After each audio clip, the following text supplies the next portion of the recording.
ഒരു electric ഡൈപോളിനെ uniform external electric ഫീൽഡിൽ വെച്ച് കഴിഞ്ഞാൽ എന്ത് സംഭവിക്കുന്നത് നമ്മൾ കണ്ടു കഴിഞ്ഞു. അതായത് ടോട്ടൽ ഫോഴ്സ് 0 ആണെങ്കിലും അതിലൊരു ടോർക്ക് എക്സ്പീരിയൻസ് ചെയ്യുമെന്ന് നമ്മൾ കഴിഞ്ഞ ടോപ്പിക്കിൽ ഡിറൈവ് ചെയ്തു. ഇക്വേഷനൊക്കെ ഡിറൈവ് ചെയ്തു. Tau equal to P cross E എന്നാണ് നമുക്ക് കിട്ടിയത്. ഇനി നമ്മൾ അതേ ഇലക്ട്രിക് ഡൈപോളിനെ ഒരു നോൺ യൂണിഫോം ഫീൽഡിൽ വെച്ച് കഴിഞ്ഞാൽ എന്ത് സംഭവിക്കുന്നതാണ് നോക്കാൻ പോകുന്നത്. അത് തന്നെയാണ് നമ്മുടെ topic, dipole in a non uniform external electric field. എന്താണ് non uniform external electric field? നമ്മളൊരു സിസ്റ്റം എടുത്തു കഴിഞ്ഞാൽ അതിൽ കുറച്ച് പോയിന്റുകൾ കൺസിഡർ ചെയ്ത് കഴിഞ്ഞാൽ ആ പോയിന്റുകളിലെ ഒരു സിസ്റ്റത്തിലെ തന്നെ പോയിന്റുകളാണ്. ആ പോയിന്റുകളിലെ ഇലക്ട്രിക് ഫീൽഡ് ഇൻറ്റൻസിറ്റിയുടെ മാഗ്നിറ്റ്യൂഡും ഡയറക്ഷനും ഒക്കെ ഡിഫറൻ്റ് ആണെങ്കിൽ അത്തരത്തിലുള്ള ഇലക്ട്രിക് ഫീൽഡിനെ വിളിക്കുന്ന പേരാണ് നോൺ യൂണിഫോം ഇലക്ട്രിക് ഫീൽഡ്. അത്തരത്തിലുള്ള ഒരു നോൺ യൂണിഫോം ഇലക്ട്രിക് ഫീൽഡിലാണ് നമ്മൾ ആരെ വയ്ക്കാൻ പോകുന്നത്? ഒരു ഇലക്ട്രിക് ഡൈപോളിനെ വെക്കാനായിട്ട് പോകുന്നത്. കേസ് 1 നോക്കാം. ഡയറക്ഷൻ ഓഫ് ഇൻക്രീസിങ് ഫീൽഡ്, അതായത് എൻ്റെ ഇടതുഭാഗത്ത് നിന്ന് വലതുഭാഗത്തേക്ക് പോകുന്തോറും ഇലക്ട്രിക് ഫീൽഡ് കൂടി വരികയാണ്. അതുകൊണ്ടാണ് നമ്മൾ ഡയറക്ഷൻ ഓഫ് ഇൻക്രീസിങ് ഫീൽഡ് വലതുഭാഗത്തേക്ക് കൊടുത്തത്. ഇനി അതേപോലെയുള്ള ഒരു ഫീൽഡിൽ ഞാൻ ആരെ വെച്ചിട്ടുണ്ട്? ഒരു ഇലക്ട്രിക് ഡൈപോളിനെ വെച്ചിട്ടുണ്ട്. അത് ചെരിച്ചല്ല വെച്ചിരിക്കുന്നത്, ലീനിയർ ആയിട്ട് തന്നെയാണ് വെച്ചിരിക്കുന്നത്. Point A, point B, minus Q charge plus Q charge ആണ്. മൈനസിൽ നിന്ന് പ്ലസിലേക്കാണ് ഇലക്ട്രിക് ഡൈപോൾ മൊമെന്റിന്റെ ഡയറക്ഷൻ. ഇലക്ട്രിക് ഫീൽഡ് പോകുന്നത് റൈറ്റ് സൈഡിലേക്ക് തന്നെയാണെന്ന് വിചാരിക്കാം. അങ്ങനെയെങ്കിൽ ഇലക്ട്രിക് ഫീൽഡും ഇൻക്രീസിങ് ഇലക്ട്രിക് ഫീൽഡാണ്. അതായത് ഇടതുനിന്ന് വലത്തേക്ക് പോകുന്തോറും ഇലക്ട്രിക് ഫീൽഡ് കൂടി വരുന്നുണ്ട്. അതേപോലെ തന്നെ ഡയറക്ഷൻ ലെഫ്റ്റിൽ നിന്ന് റൈറ്റിലേക്ക് തന്നെയാണ്. ഇലക്ട്രിക് ഡൈപോൾ മൊമെന്റിന്റെ ഡയറക്ഷനും ലെഫ്റ്റിൽ നിന്ന് റൈറ്റിലേക്ക് തന്നെയാണ്. ഇലക്ട്രിക് ഫീൽഡും ഇലക്ട്രിക് ഡൈപോൾ മൊമെന്റും ഈ ഒരു കേസിൽ പാരലലാണ്. ഇനി മൈനസ് ക്യൂ ചാർജിൽ എക്സ്പീരിയൻസ് ചെയ്യുന്ന ഫോഴ്സാണ് എഫ് എ. ഇത് മൈനസ് ചാർജ് ആയതുകൊണ്ട് ഇലക്ട്രിക് ഫീൽഡ് റൈറ്റിലേക്കാണ് പോകുന്നുണ്ട് എന്നുള്ളത് കൊണ്ടും ഈ ചാർജിൽ എക്സ്പീരിയൻസ് ചെയ്യുന്ന ഫോഴ്സ് എങ്ങോട്ട് ആക്ട് ചെയ്യും? ലെഫ്റ്റിലേക്ക് ആക്ട് ചെയ്യും. ഒന്നുകൂടി പറഞ്ഞു തരാം. മൈനസ് ക്യൂ ചാർജ് ഒരു ഇലക്ട്രിക് ഫീൽഡിൽ വെച്ച് കഴിഞ്ഞാൽ ആ ചാർജിൽ ഫോഴ്സ് എക്സ്പീരിയൻസ് ചെയ്യും. ആ ഫോഴ്സിൻ്റെ ഡയറക്ഷൻ നെഗറ്റീവ് ചാർജ് ആയതുകൊണ്ട് തന്നെ ആ ഫോഴ്സിൻ്റെ ഡയറക്ഷൻ ഇലക്ട്രിക് ഫീൽഡിൻ്റെ ഡയറക്ഷന് ഓപ്പോസിറ്റ് ആയിരിക്കും.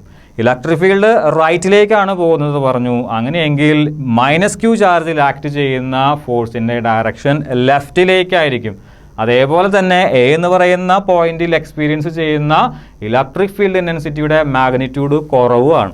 നമ്മൾ ഓൾറെഡി പറഞ്ഞതാണ്, ലെഫ്റ്റിൽ നിന്ന് റൈറ്റിലേക്ക് പോകുന്തോറും ഫീൽഡ് കൂടി വരും. അതായത് ബി എന്ന് പറയുന്ന പോയിന്റും എ എന്ന് പറയുന്ന പോയിന്റും വെച്ച് നോക്കിക്കഴിഞ്ഞാൽ എ എന്ന് പറയുന്ന പോയിന്റിലെ ഇലക്ട്രിക് ഫീൽഡ് ഇൻറ്റൻസിറ്റി കുറവും ബി എന്ന് പറയുന്ന പോയിന്റിലെ ഇലക്ട്രിക് ഫീൽഡ് ഇൻറ്റൻസിറ്റി കൂടുതലുമായിരിക്കും. എ എന്ന് പറയുന്ന പോയിന്റിൽ വെച്ചിരിക്കുന്ന മൈനസ് ക്യൂ ചാർജിൽ എക്സ്പീരിയൻസ് ചെയ്യുന്ന ഫോഴ്സാണ് എഫ് എ. ലെഫ്റ്റിലേക്കാണ്, മാഗ്നിറ്റ്യൂഡ് കമ്പാരിറ്റീവ്ലി കുറവാണ്. പ്ലസ് ക്യൂ എന്ന് പറയുന്ന ചാർജ് ബി എന്ന് പറയുന്ന പോയിന്റിൽ വെച്ചിട്ടുണ്ട്. പ്ലസ് ക്യൂ ചാർജിൽ ആക്ട് ചെയ്യുന്ന ഫോഴ്സാണ് എഫ് ബി. പ്ലസ് ചാർജ് ആയതുകൊണ്ട് തന്നെ റൈറ്റിലേക്കായിരിക്കും ആ ഫോഴ്സിൻ്റെ ഡയറക്ഷൻ. അതായത് ഇലക്ട്രിക് ഫീൽഡിൻ്റെ ഡയറക്ഷനും പ്ലസ് ചാർജിൽ ആക്ട് ചെയ്യുന്ന ഫോഴ്സിൻ്റെ ഡയറക്ഷനും പാരലാണ്. മുൻപേ പഠിച്ചിട്ടുള്ള കാര്യമാണ്. അതുകൊണ്ട് തന്നെ എഫ് ബി റൈറ്റ് സൈഡിലേക്കായിരിക്കും. ബി എന്ന് പറയുന്ന പോയിന്റിൽ ഇലക്ട്രിക് ഫീൽഡ് ഇൻറ്റൻസിറ്റിയുടെ മാഗ്നിറ്റ്യൂഡ് കൂടുതലാണ്. അതുകൊണ്ട് തന്നെ എഫ് ബിയും കൂടുതലായിരിക്കും. F B is greater than F A. അതായത് ഈ ഒരു ഡൈപോളിൽ ആക്ട് ചെയ്യുന്ന രണ്ട് ഫോഴ്സുകൾ ഈക്വൽ അല്ല. അതായത് ഇതിൽ എഫ് ബി ആയിരിക്കും എഫ് എ എന്ന് പറയുന്ന ഫോഴ്സിനേക്കാളും കൂടുതൽ. അങ്ങനെയെങ്കിൽ ഈ ഇലക്ട്രിക് ഡൈപോള് എന്ത് ചെയ്യും? ലീനിയറായി മൂവ് ചെയ്യും. ആരുടെ ഡയറക്ഷനിൽ? എഫ് ബി എന്ന് പറയുന്ന ഫോഴ്സിൻ്റെ ഡയറക്ഷനിൽ. Direction of net force is also towards our right hand side. അതായത് ഇൻക്രീസിങ് ഇലക്ട്രിക് ഫീൽഡ് പോകുന്ന അതേ ഡയറക്ഷനിൽ തന്നെ ടോട്ടൽ ഫോഴ്സും വരും. ആദ്യമായി നമ്മൾ പറഞ്ഞത് യൂണിഫോം ഇലക്ട്രിക് ഫീൽഡിൽ വെച്ച് വന്നാണ്. ആ ഒരു കേസിൽ ടോട്ടൽ ഫോഴ്സ് എത്രയായിരുന്നു? 0 ആയിരുന്നു. പക്ഷേ അതൊരു നോൺ യൂണിഫോം ഫീൽഡിൽ വെക്കുമ്പോൾ ടോട്ടൽ ഫോഴ്സ് എത്രയായിട്ട് വരുന്നില്ല? 0 ആയി വരുന്നില്ല. നെറ്റ് ഫോഴ്സ് അവിടെ ഉണ്ട്. ആ നെറ്റ് ഫോഴ്സിൻ്റെ ഡയറക്ഷൻ കേസ് 1 എങ്ങോട്ടാണ്? എങ്ങോട്ടായിരുന്നോ ഇലക്ട്രിക് ഫീൽഡ് അതേ ഡയറക്ഷനിൽ തന്നെയാണ് നെറ്റ് ഫോഴ്സും പോയത്. അതിന് കാരണം എഫ് ബി എഫ് എ എന്ന് പറയുന്ന ഫോഴ്സിനേക്കാളും വലുതായതുകൊണ്ടാണ്. ഇനി കേസ് 2 നോക്കാം. ഇതേ ഡയറക്ഷൻ തന്നെയാണ് ഇൻക്രീസിങ് ഇലക്ട്രിക് ഫീൽഡ്. അതായത് കേസ് 1ലും കേസ് 2വിലും ഡയറക്ഷൻ ഓഫ് ഇൻക്രീസിങ് ഫീൽഡ് നമ്മുടെ വലതുഭാഗത്തേക്ക് തന്നെയാണ്. ഞാൻ ചെറിയൊരു മാറ്റമേ വരുത്തിയിട്ടുള്ളൂ. -q ചാർജിന് പകരം +q ചാർജ് വെച്ചു. അതായത് എ എന്ന് പറയുന്ന പോയിന്റിൽ -q ചാർജിന് പകരം +q ചാർജ് വെച്ചു. ബി എന്ന് പറയുന്ന പോയിന്റിൽ +q ചാർജിന് പകരം -q ചാർജ് വെച്ചു. ഫോഴ്സുകൾ സെയിം തന്നെയാണ്. എഫ് എ അതായത് എ എന്ന് പറയുന്ന പോയിന്റിൽ +q എന്ന് പറയുന്ന ചാർജിനെ എക്സ്പീരിയൻസ് ചെയ്യുന്ന ഫോഴ്സാണ് എഫ് എ. പക്ഷേ ഡയറക്ഷൻ മാറി.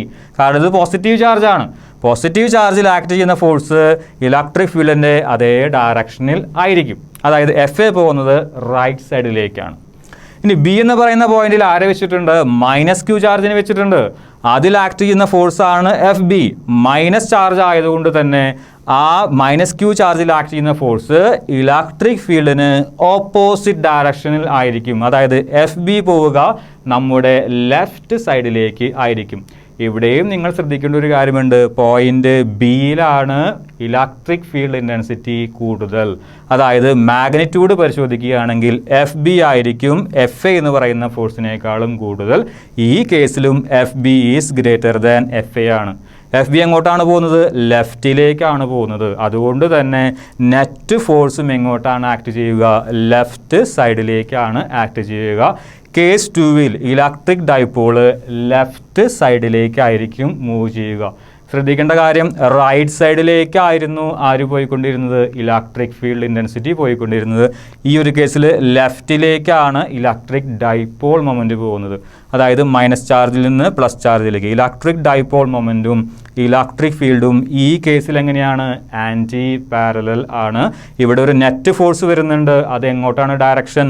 നമ്മുടെ ലെഫ്റ്റ് സൈഡിലേക്കാണ് ഡയറക്ഷൻ. നിങ്ങൾക്ക് നോക്കിക്കഴിഞ്ഞാൽ ഒരു കാര്യം മനസ്സിലാകും. ഇവിടെ പി പോയിരുന്നത് എങ്ങോട്ടാണ്? റൈറ്റിലേക്കാണ്. നെറ്റ് ഫോഴ്സും റൈറ്റിലേക്കാണ്. ഇവിടെ പി പോയിക്കൊണ്ടിരുന്നത് എങ്ങോട്ടാണ്? ലെഫ്റ്റിലേക്കാണ്. നെറ്റ് ഫോഴ്സും ലെഫ്റ്റിലേക്കാണ്. ഇവിടെ പിയും ഇലക്ട്രിക് ഫീൽഡും പാരലൽ ആയിരുന്നു. ഇവിടെ പിയും ഇലക്ട്രിക് ഫീൽഡും ആൻറ്റി പാരലലാണ്.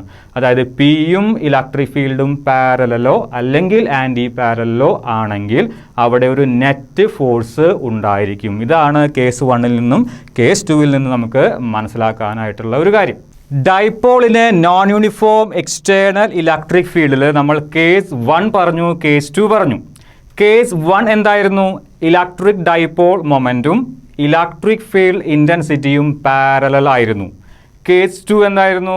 ഇലക്ട്രിക് ഡൈപോൾ മൊമെൻറ്റും ഇലക്ട്രിക് ഫീൽഡും ആൻറ്റി പാരലൽ ആയിരുന്നു. അതിൽ നിന്ന് നമുക്ക് മനസ്സിലായ കുറച്ച് കാര്യങ്ങൾ കൺക്ലൂഷനായി നമ്മൾ ബോർഡിൽ എഴുതിയിട്ടുണ്ട്. ഒന്ന് നോക്കാം. Conclusion: In a non-uniform electric field, if P is parallel to electric field or anti-parallel to electric field, the net torque on the dipole is 0. However, there is a net force on the dipole. അതായത് നമ്മൾ ആദ്യമായി പറഞ്ഞ കാര്യം എന്തായിരുന്നു? ഓർത്തെടുക്കാം. അതായത് ഒരു uniform external electric ഫീൽഡിൽ നമ്മളൊരു ഇലക്ട്രിക് ഡൈപോളിനെ വെച്ച് കഴിഞ്ഞാൽ നെറ്റ് ഫോഴ്സ് 0 ആയിരുന്നു. അവിടെ ഒരു ടോർക്കും ഉണ്ടായിരുന്നു. ടോർക്കിനുള്ള എക്സ്പ്രഷൻ നമ്മൾ ഡിറൈവ് ചെയ്തു. Tau is equal to P cross E. അതായത് P E sine theta. Theta എന്ന് പറയുന്നത് പിക്കും ഇക്കും ഇടയിലുള്ള ആംഗിളുമായിരുന്നു.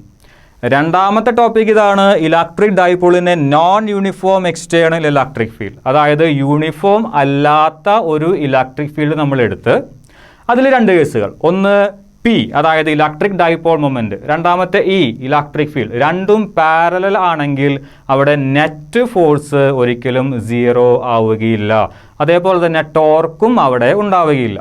ഇനി തിരിച്ചാണെങ്കിലും, അതായത് ഇലക്ട്രിക് ഡൈപോൾ മൊമെൻറ്റും ഇലക്ട്രിക് ഫീൽഡ് ഇൻറ്റൻസിറ്റിയും ആൻറ്റി പാരലൽ ആയാലും അപ്പോഴും അവിടെ നെറ്റ് ഫോഴ്സ് 0 ആകില്ല, ടോർക്ക് അവിടെ 0 ആയിരിക്കും. ഈ കാര്യമാണ് കൺക്ലൂഷനായിട്ട് കൊടുത്തിരിക്കുന്നത്. നോൺ യൂണിഫോം ഫീൽഡിൽ, അതായത് യൂണിഫോം അല്ലാത്ത ഫീൽഡിൽ പി എന്ന് പറയുന്ന ഇലക്ട്രിക് ഡൈപോൾ മൊമെൻറ്റും ഇ എന്ന് പറയുന്ന ഇലക്ട്രിക് ഫീൽഡ് ഇൻറ്റൻസിറ്റിയും പാരലലോ അല്ലെങ്കിൽ ആൻറ്റി പാരലലോ ആണെങ്കിൽ ആ ഇലക്ട്രിക് ഡൈപോളിൽ എന്ത് ആക്ട് ചെയ്യില്ല? ടോർക്ക് ആക്ട് ചെയ്യില്ല. അതായത് ഒരു റൊട്ടേഷണൽ ഫോഴ്സ് അവിടെ ഉണ്ടായിരിക്കില്ല. പക്ഷേ എന്നിരുന്നാലും എന്തുണ്ടായിരിക്കും? അവിടെ ഒരു നെറ്റ് ഫോഴ്സ് ഉണ്ടായിരിക്കും. ഒരു പക്ഷേ അത് റൈറ്റ് സൈഡിലേക്കായിരിക്കും, അതും അതല്ലെങ്കിൽ അത് ലെഫ്റ്റ് സൈഡിലേക്കായിരിക്കും. കഴിഞ്ഞ കേസ് 1ലും 2ലും കണ്ടത് എന്താണ്? പി റൈറ്റ് സൈഡിലേക്കാണെങ്കിൽ നെറ്റ് ഫോഴ്സും റൈറ്റ് സൈഡിലേക്കായിരുന്നു. Electric dipole moment P left സൈഡിലേക്കാണെങ്കിൽ നെറ്റ് ഫോഴ്സും ലെഫ്റ്റ് സൈഡിലേക്ക് ആയിരുന്നു. ഇതാണ് ഡൈപോളിന് നോൺ യൂണിഫോം എക്സ്റ്റേണൽ ഫീൽഡിലുള്ള കൺക്ലൂഷൻ.